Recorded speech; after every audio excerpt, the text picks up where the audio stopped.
Marzo de 2015. Hace casi un año me lancé al Senado. Me quemé. Y como nadie se acordaba de mi nombre... Bueno, Juan Carlos.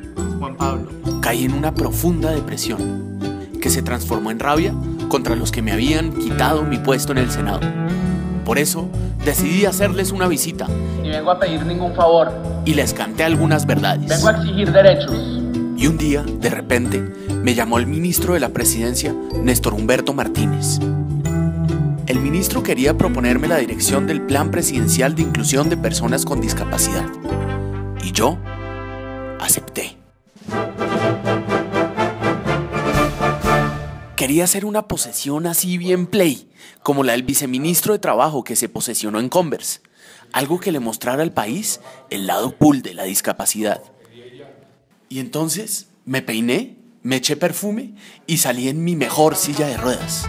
Ahora solo me faltaba llegar a Palacio.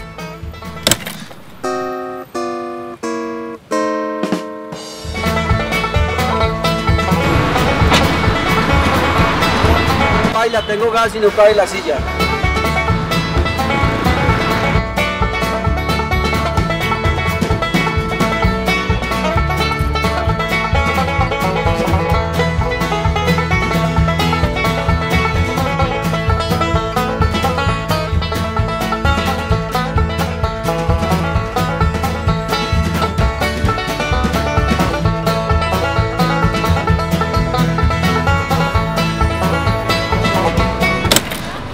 Aquí no nos dejaron ingresar. No fue fácil llegar acá.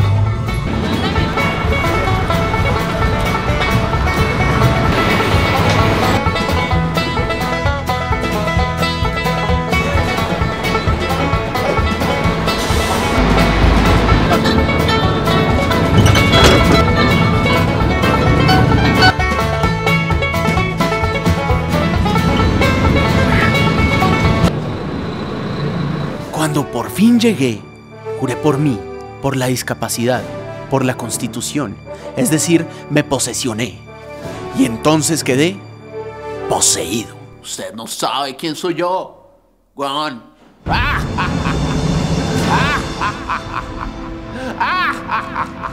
Mi nombre es Juan Pablo Salazar Salamanca y esta es la historia de un empleado público. Se le hace, pero se le demora. No, señor, colabóreme con la filita, por favor. No me grite que yo solo estoy haciendo mi trabajo. Necesita sello. Me da pena, pero son las 12:31 y estamos muertos de hambre, ¿verdad? Ya es hora, ya es hora. Sí, vamos a almorzar. De servicio.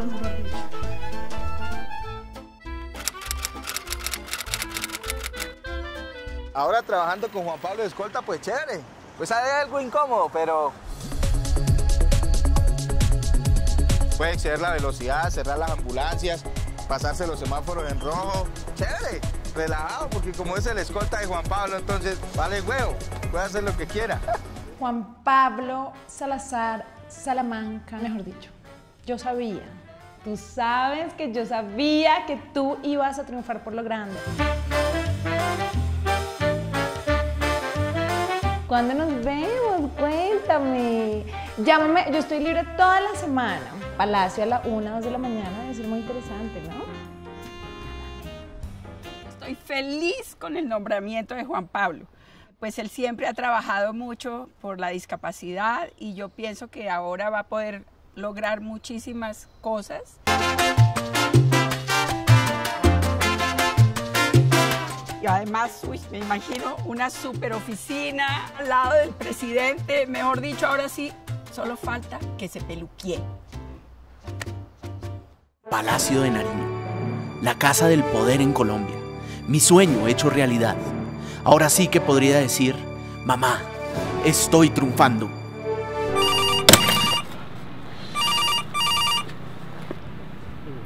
¿Aló, mamá? Hola. ¿Cuándo vienes a conocer mi oficina? Bueno, te espero. Chao.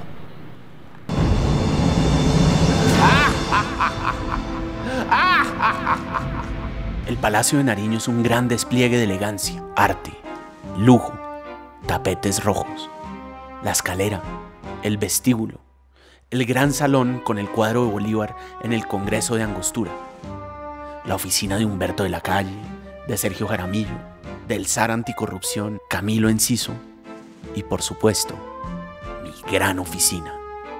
Me dieron teléfono, computador, carnet y una mesa con una pata coja.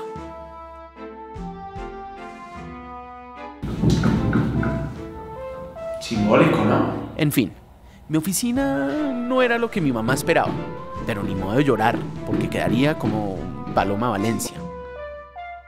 Ahora, el único verdadero problema era que mi mamá ya iba a llegar a visitarme.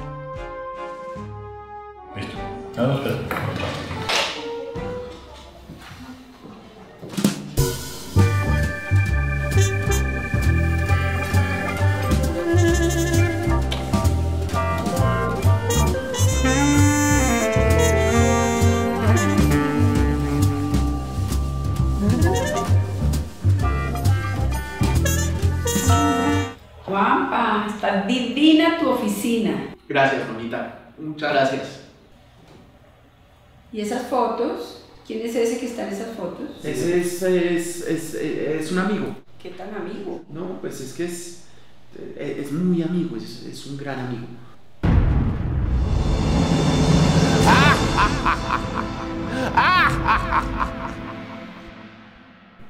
Madre, esta es mi verdadera oficina.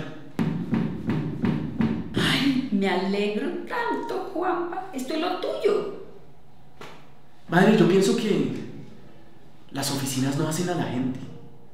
Es la gente la que hace a las oficinas. Aunque, a decir verdad, siento que falta algo, ¿no? Una vez más, mi mamá tenía razón. A mi oficina le faltaba un símbolo. Un símbolo que mostrara que los derechos de las personas con discapacidad eran un asunto de dignidad.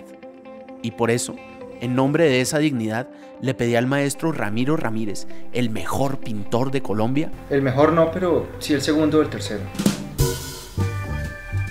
Que pintara un cuadro para inaugurar mi oficina. Y Ramiro pintó a un hombre que sin un ojo, sin una mano y sin una pierna, comandó a los criollos, españoles, indios y negros que vencieron en Cartagena a la armada inglesa del almirante Vernon. Pintó a Blas de Lezo. Ese sería el símbolo de mi oficina.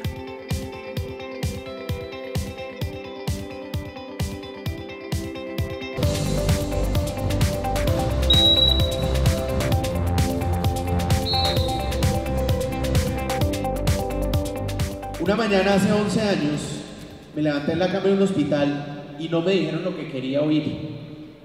Me dijeron que la gente como yo no podía acceder al transporte público, no podía acceder a las escuelas regulares, no podía acceder a los edificios, ni al trabajo, ni al deporte. Me dijeron que de ahora en adelante era un paciente, no un ciudadano. Esa respuesta no me pareció suficiente y me dediqué a trabajar para cambiarla. En estos 11 años se ha avanzado muchísimo. Este gobierno ratificó la Convención de Naciones Unidas sobre los Derechos de las Personas con Discapacidad. Sacó adelante la ley estatutaria que la aterriza en nuestra realidad. Bajo el liderazgo del Ministerio de Salud y Protección Social, se articuló el Sistema Nacional de Discapacidad, que ha adelantado un trabajo admirable, pero no es suficiente.